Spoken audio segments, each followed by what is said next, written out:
This house is built because of its site a very special way. It has a very small footprint, which is only about 26 by 35 feet, but it's 40 feet tall, 7 levels.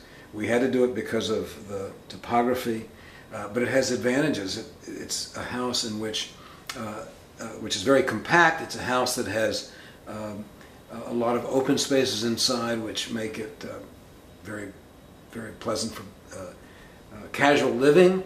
We're surrounded by trees that shade it in the summer, keeping it cool.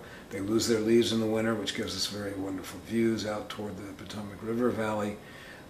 The house has a single zone. I probably, if I were doing it over again, would have made more than one zone. But we now, with a new mechanical system, have got zone dampers in the ductwork that mean we can control the amount of air being sent up or down depending on the load, the heat load or the cooling load in various parts of the house.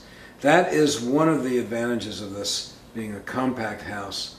I think probably another virtue of this house is that much of the year we really don't use all the levels. We tend to stay in the middle of the house where the kitchen and the refrigerator are located and the television set, which means because it's in the middle and it's surrounded top and bottom by other spaces, it stays pretty much at constant temperature. The heating and cooling load on the middle of the house, where we are sitting now, is fairly stable. So while we have great fluctuations in temperature outside, can be 20 degrees in the winter and 100 degrees in the summer, the temperature at this level, even without the system running, without the mechanical system running, stays pretty constant. One of the major causes of heat loss and heat gain in houses and other buildings is windows.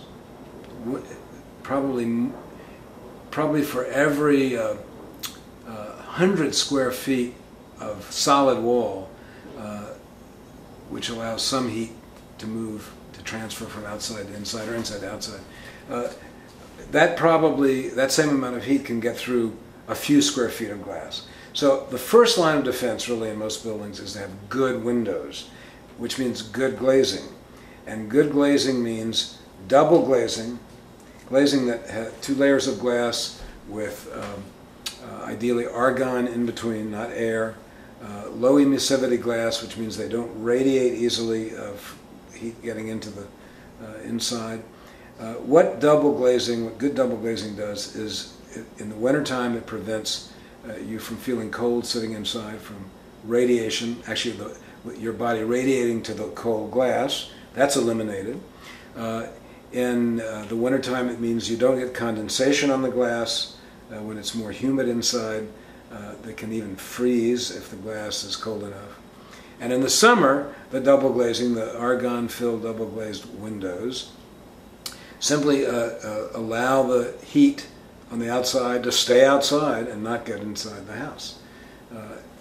They cost a little more. I mean, there's no question that good double glazed high performance windows are more expensive than single glazed or inexpensively made windows. But the one thing people should not do is try and go cheap on windows.